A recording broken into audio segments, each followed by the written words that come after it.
अस्सलामुअलैकुम वरहमतुल्लाह। आखिरकार साहिल अदीम साहब की वो वीडियो मंजरे आम पर आ गई जिसे नादिर अली साहब ने अपने पॉडकास्ट से कट कर दिया था। दरअसल साहिल अदीम साहब ने उस वीडियो में इंजीनियर साहब को आयरन डोम की तारीफ करने पर जवाब दिया था। उस वीडियो में साहिल अदीम साहब ने इंजीनियर साहब को ये जवाब दिया कि जब जंग छिड़ चुकी हो तो उस दौरान आप अपने बच्चों के अंदर ये खौफ डालना शुरू कर दें कि आयरन डोम वो है जो हफिज़हुल्लाह हो, या फिर आयरन डोम ने इसराइल के मुसलमानों की हिफाजत की है। तो ये तमाम की तमाम बातें इस्लाम से बगावत में आती हैं और आपका इस्लाम फारिग कर देती हैं। इस दौरान इस्लाम के जो उसूल हैं, उन उसूलों के अंदर आप किसी भी मौके के ऊपर अवाम के अंदर ये वाला कॉन्सेप्ट डालना शुरू कर दें कि आयरन डोम जो है वो हाफिज़हुल्लाह हो या वो मुसलमानों को भी बचा रही है, ये इस्लाम की खास शिक के अंदर ये ट्रीजन में आता है, इस्लाम से बगावत में आता है। ये तमाम उलमा को पता है मैं क्या कह रहा हूं। अगर मिर्जा साहब को नहीं पता, उनको चाहिए कि पढ़ लें कि आप किस प्लेटफॉर्म पे हैं, उसको इजी मत लें। माइक्रोफोन एक छोटा सा मामला नहीं होता, आपके पास इतनी मिलियंस और बिलियंस की फॉलोइंग है। आपने अगर इस मौके के ऊपर 0.0001% भी वो वाली फ्लेवर दिखा दिया जब जंग के मामलात में यहूदी पूरी तरीके से बच्चे मार हमारे, और आपने उनकी बंदूक की या उनकी तोप की या उनके तोपखाने की तारीफ करते हुए हमारे किसी भी बच्चे के ज़हन में हल्का सा भी खौफ डाल दिया, हल्का सा भी, या फिर उनकी तारीफ करते हुए ये बता दिया कि उनकी आयरन डोम हमारी भी हिफाजत कर गई है, तो ये दोनों क्लॉजेज इस्लाम की खास शिक में आपका इस्लाम फारिग कर देती है। सो तो टाइप करें। मुझे पता है आपकी नीयत ठीक है, मगर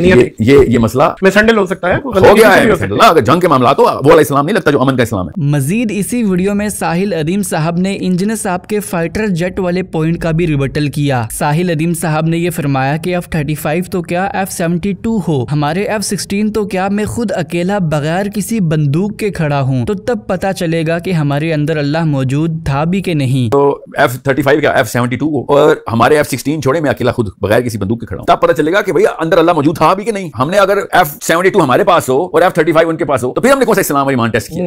ईमान तो टेस्ट ही होगा। मैं ये नहीं कह रहा हूं हमने मशीन, अल्लाह ताला ने ही हुक्म दिया वअइदु लहुम मस्तताअतुम मिन कुव्वा का, हमने बनाने हैं F-35, हमने भी और भी टेक्नोलॉजी बनानी है, मगर ईमान के ऊपर डेंट ना डालें इस तरह की बातें, वो भी बच्चे के ईमान के ऊपर कि वो तो बड़े हो गए, हम वो बहुत छोटे हो गए। इसी के साथ साहिल अदीम साहब ने इंजीनियर साहब को एक मिसाल के थ्रू भी जवाब दिया। ये कोई कैसर राजा साहब वाली मिसाल नहीं थी, बल्कि बेहतरीन मिसाल थी। मैं चाहता हूँ कि आप मिसाल को जरूर सुने। बनु कुरैज़ा की शूरा बैठी हुई थी और सहाबा को हुक्म था कि खाली चेक करके आओ कि वो क्या कर रहे हैं, और सहाबी अबू लुबाबा थे, उन्होंने जो कि बनु कुरैज़ा को जानते थे, बनु कुरैज़ा ने सहाबी को देखा, उनकी शूरा ने, और घोड़े पे आए सहाबी, उन्होंने जल्दी से आंखों ही आंखों में पूछा कि बाहर का हालात क्या, ऐसे करके ना ऐसे पूछा उसने कि बाहर क्या मुसलमान क्या सोच रहे हैं, और सहाबी ने ऐसे किया घोड़े पे कि तुम नहीं बचने वाले। जैसे ही ऐसे किया उन्होंने, उसी वक्त उनको रियलाइज हो गया कि मैंने ये तो दुश्मन की तरफ से ये मैंने जेस्चर कर दिया, ये तो मैं इनकी साइड का जेस्चर कर दिया, इनको क्यों बताया मैंने कि क्या होने वाला। हालांकि जो होना था वो तो होना था ना, कोई वो चेंज हुआ और सारे के सारे कत्ल हुए बनु कुरैज़ा। उसी वक्त सहाबी ने घोड़ा उसी सेकंड में वापस पलटा, मुसलमानों की सफे को चीरते हुए सहाबी मस्जिद नबी में गए, सतून से अपने आप को बांध लिया कि मैं तो इस्लाम से फारिग हो गया। 60 दिन तक बंधे रहे हैं वो, जहां तक कि अल्लाह की आयत नाजिल हुई। उम्मे हबीबा ने कहा कि या रसूलल्लाह मैं सुनाऊं अबू लुबाबा कोई आयत, ये अल्लाह ने इसको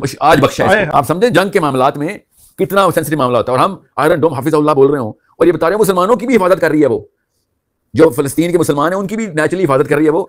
ये ज्यादा बड़ा मामला है। खैर, साहिल अदीम साहब और इंजीनियर साहब के इस इख्तलाफ के हवाले से आप तमाम भाइयों की क्या राय है, कमेंट्स में हमें जरूर बताइएगा। दूसरी अपडेट ये है कि आप तमाम भाइयों को पता होगा कि आजकल मुफ्ती तारिक मसूद साहब अमेरिका के दौरे पर हैं, और वहां पर मुफ्ती तारिक मसूद साहब ने मुफ्ती यासिर नदीम अल वाजदी साहब के साथ भी मुलाकात की। और अभी हाल ही में मुफ्ती तारिक मसूद साहब ने मुफ्ती यासिर नदीम अल वाजदी साहब के अमेरिका में मौजूद उनके मदरसे का कंप्लीट टूर दिया। मुफ्ती साहब का मदरसा बहुत ही खूबसूरत था। अगर आप उस व्लॉग को देखना चाहते हैं तो उसकी लिंक डिस्क्रिप्शन में प्रोवाइड कर दी गई है, आप वहां से उसे देख सकते हैं। ये थी आज की बड़ी अपडेट। मिलते हैं इसी तरह की नई अपडेट्स के साथ, तब तक के लिए अल्लाह हाफिज। अस्सलामु अलैकुम वरहमतुल्लाह।